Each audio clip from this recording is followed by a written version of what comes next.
let's leave this area. I think I have way more questions than answers, but I think I have an idea of what's going on at the very least now. We still got a lot more to investigate, though. Is this the same cemetery? I'm going to take it to the same cemetery. I want to go back to it. So let's go to the Wayward Hotel. Right next to the graveyard. Great place to keep it. And again, I guess the graveyard owner does, in fact, also own the hotel. So a pretty cheap-looking sign for such an uptown establishment.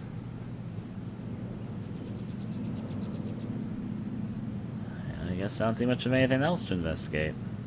So sure, let's go inside. Or is it closed because there's a sign there? Never mind, I got in just fine.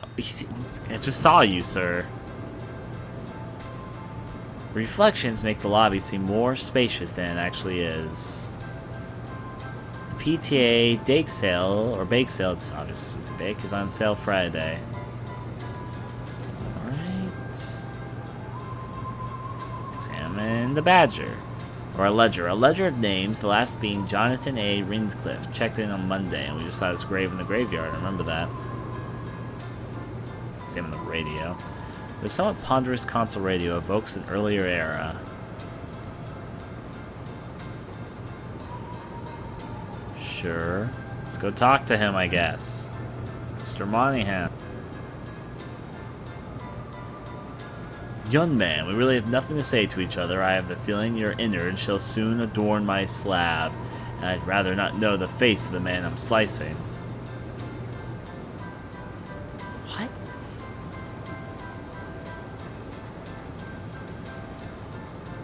The weird part is I can't do anything about it. Young man, we really have nothing to say to each other. I have the feeling your innards shall soon adorn my slab, and I'd rather not know the face of the meat I'm slicing.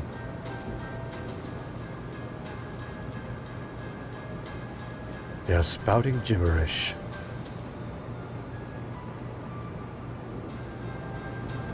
You're spouting gibberish.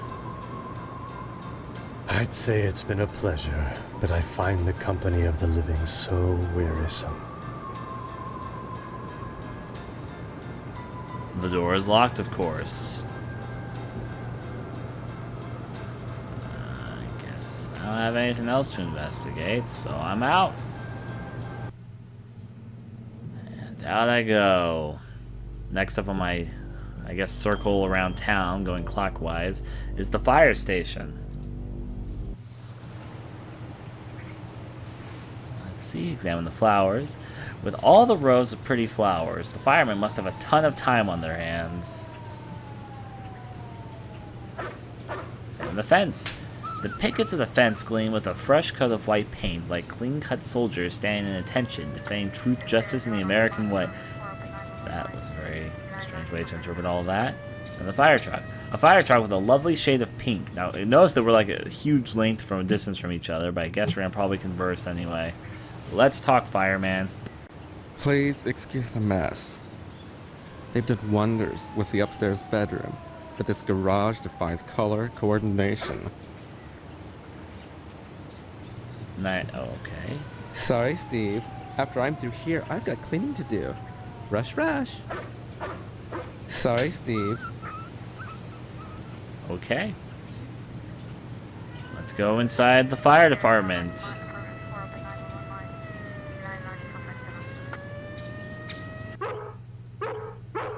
Looks like we walked in onto an interesting scene in the fire station. Well, let's glance, examine the fan. Decorative and oriental fans from the Ming Dynasty. A picture of phallic-like structures staying all in a row. Are you trying to make some implications about the fire station here? I think there's some serious implications going on here. An accident just waiting to happen. The lights are too high up to reach.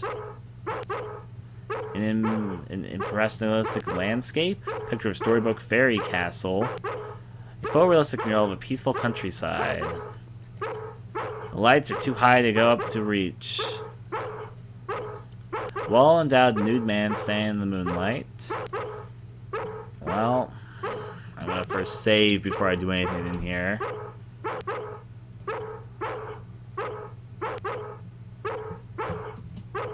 Save there. I'm gonna just talk all of them. I'm pretty sure I can't punch any of them because I'm on this plane and they're all back there. I will talk to them left to right though. Saliva is foaming from his barking chops. Alright, let's talk to this fireman. Don't bother me, I'm sketching. Oh, look what you made me do! Stop it, you're messing me up! Stop it, you're messing me up! Hello, Steve. Welcome to the House of Flame, as we like to call it. Oh, cut it out, Spots, honestly. Once he gets barking, a good piece of meat is the only way to shut him up. There you go, Spot.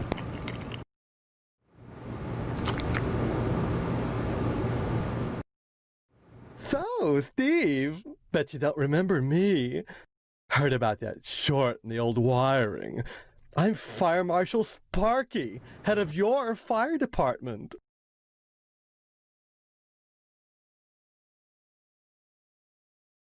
Please, it's not the subject, it's the process. Don't be such a party pooper, Steve. We're talking about art. Besides, we haven't had a fire in Harvest since the newspaper building burned down. Though I'll admit that the Wasp Woman's place is one big accident waiting to happen. Isn't that right, Spots?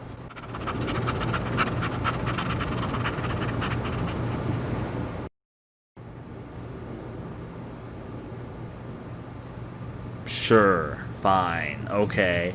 Art, newspaper fire, Wasp Woman, who I punched to death, let's not tell her that. Spots. Start with art. Art enriches the community, Steve. No less than a pulsing fire hose or a fireman beating down a blazing door. So what if we're drawing a nude man? So what if all we ever draw is a nude man, or the same nude man over and over in all sorts of provocative positions? Context, not content. Process, not subject. Don't be so gauche, Steve. It's beneath you. Okay, sure. Who cares if you're just drawing the same nude man over and over again? Really? Who cares? Newspaper. A dreadful affair. You wouldn't think that a brick and steel building with a sprinkler system could go up that quickly.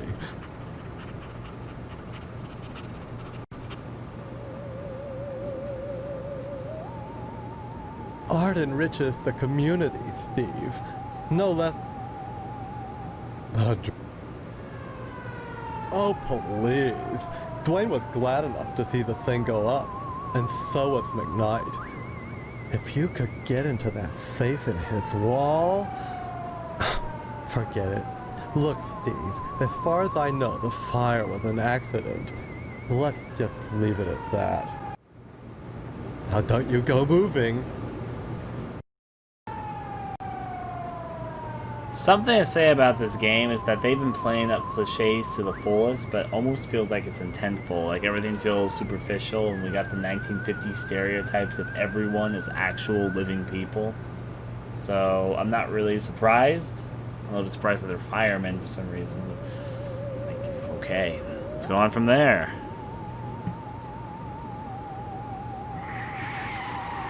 Some people think all we do is sit around, fetching examples of manhood for our own amusement.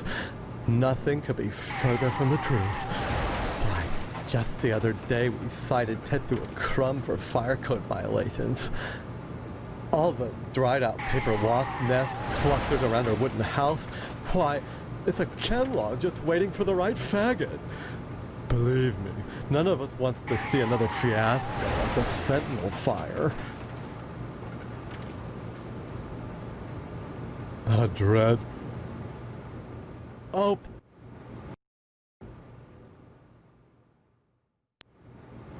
We're not done talking. Tell me about the Wasp Woman. Some people think all we do is sit around, fetching examples of all the dried out paper wasp nests clustered around our wooden house. Why, it's a chem log just waiting for the right faggot. Believe me, None of us wants to see another fiasco like the Sentinel fire.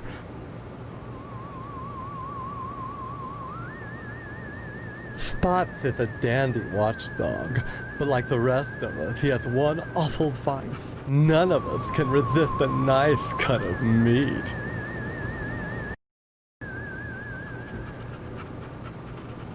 I'm never gonna talk to you again tonight. You are a walking stereotype.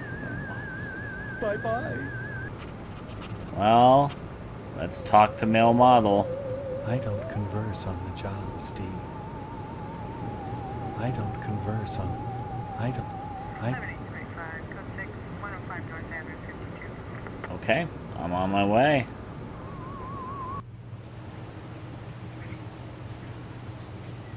Out we go. I guess we're going to the newspaper building next. It should be on fire. Or not even on fire, but what's up on fire at some point.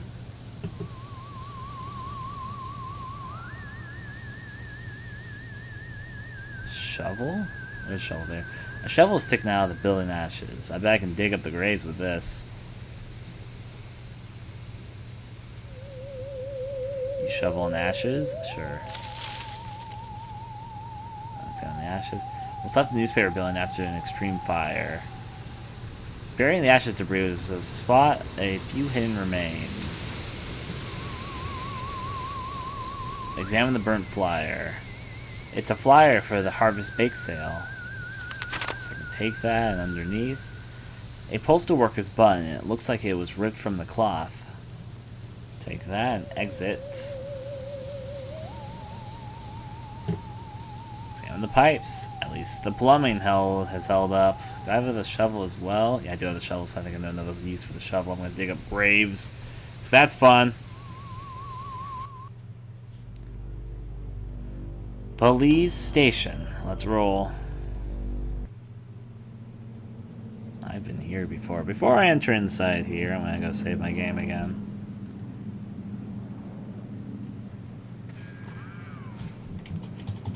AestheticGamer.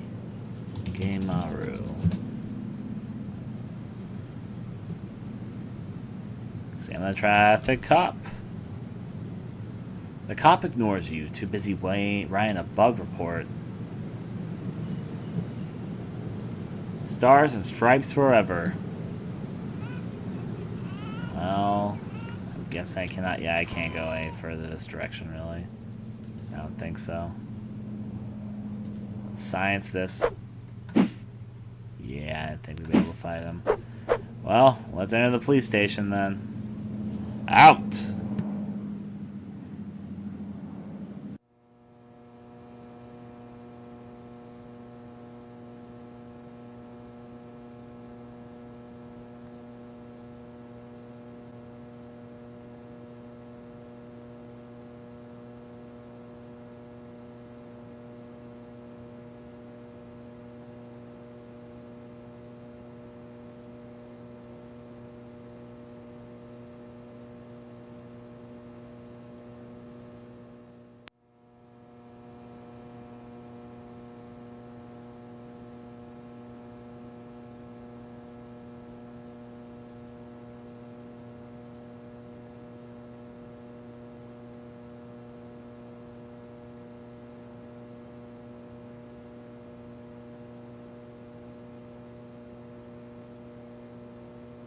That's the evidence room, where we store items lifted from crime scenes.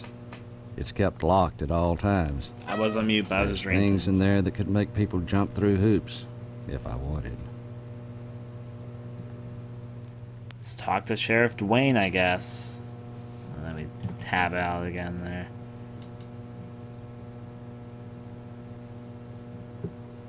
Stop, start, here, there, continue. Let's talk to both of them then. Hello, Steve. Let me introduce myself. I'm Sheriff Dwayne, and this here's Loomis. Pleasure, I reckon. Then, we haven't met before? Of course we have, but I heard about your alleged amnesia and figured I'd play along. I sure hope this is just a prank, and not the start of some insanity plea. Keep your nose clean, or you'll wind up in jail, and that's no place to hold a wedding. Guess not. Okay, so jail, wedding, Loomis. Let's do it. Why do you want to break your poor mama's heart with all this amnesia bunk? I'm telling you the truth. Why won't anyone believe me? Well, you've always been a kidder, Steve. Yeah, so everybody keeps telling me. Boy, you need to stop all this funning and get serious. You've got a wedding coming up soon. Heck, you should be thinking about your career and about joining the lodge. I don't mind telling you, I'd never get anything done if not for the lodge's efforts. To join the Order of the Harvest Moon is the highest dream of everyone in Harvest.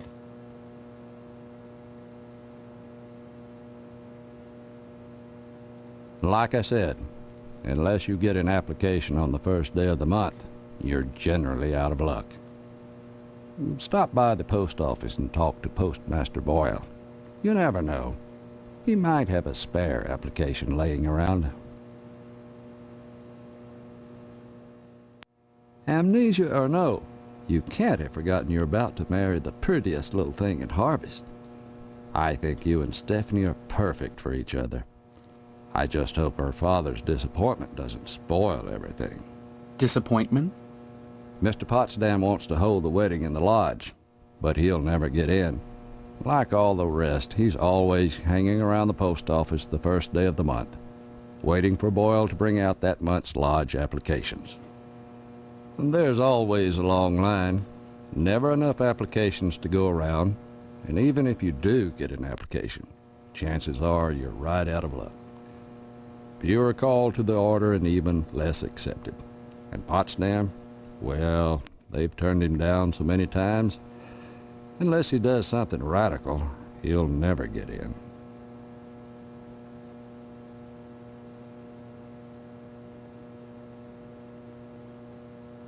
Crime-wise, nothing much has happened in Harvest since the newspaper fire. Oh, sure, every week or so we get the odd transient dropping dead, but other than that, it gets pretty slow around here.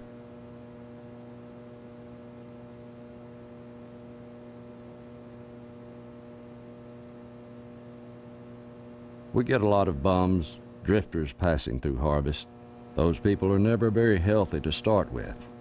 I figure they come to our fair town, look around and decide it's a nice place to die.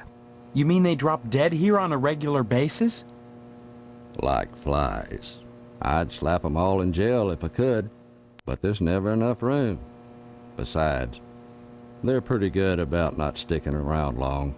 Sure, it's a burden on Mr. Moynihan, though, having to bury them all.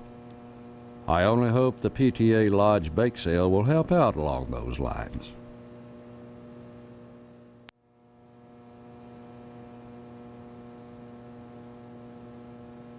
Oh, I forgot. You've got amnesia.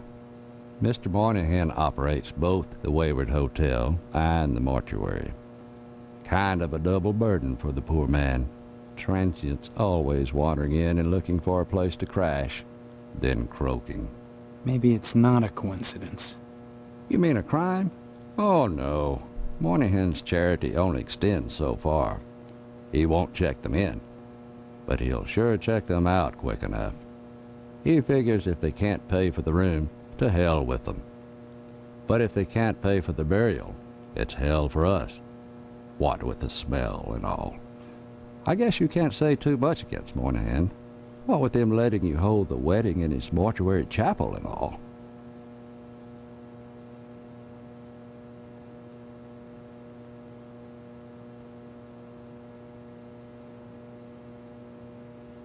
Sure, you remember. The Sentinel building burned down about 6 months ago. That's what I'm telling you, Sheriff. I don't remember anything. Why won't you believe I have amnesia? Well, you've always been a kidder, Steve. Anyway, the fireman said the fire was caused by arson. I never caught the perp, though. But we found the gas can that was used. Yes, sirree, Bob. It's in the evidence room.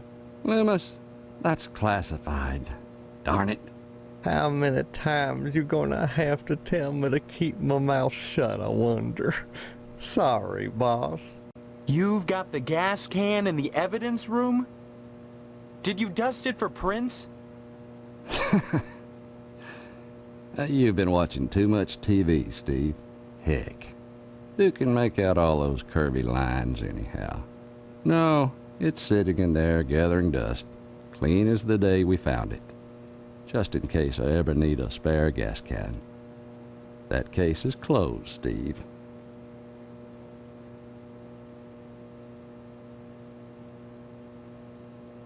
Loomis here is my deputy. Without him, I'd have a hard time keeping the peace, or at least taking a lunch break. Mainly Loomis answers the phone and babysits the office while I'm out, though sometimes he likes to go in the back and stain the jail mattress. Isn't that right, Loomis? Oh, now, Sheriff, what you gotta go and say that for? Loomis has more than his share of problems. I wouldn't invite him to the wedding.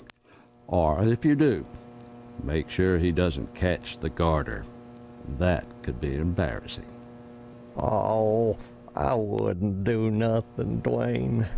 But I sure would like a little garter than been around Stephanie's thigh. Oh, well, that'd be right special. There's not much to say. Let's go on Stop from on there. by any time, Steve. Let's talk to Deputy Loomis. Anything I can help you with?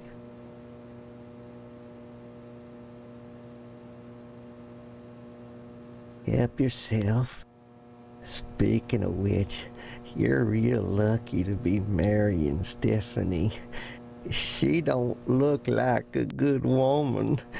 I just hope she don't turn out like Mrs. Loomis, or mercy forbid Mrs. Phelps.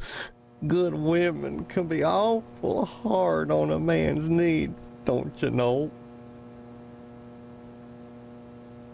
No, I really don't know. Guess I'll make some topics here. Miss Loomis. Miss Phelps. A man's needs. Let's go, Stephanie. Oh gosh darn, she's purty. Kinda like a gal I seen on some of them French postcards they used to make. Used to be, I'd take them things, go back into jail if nobody was there and kind of look them over one-handed, fold some towels. That was before Mrs. Loomis.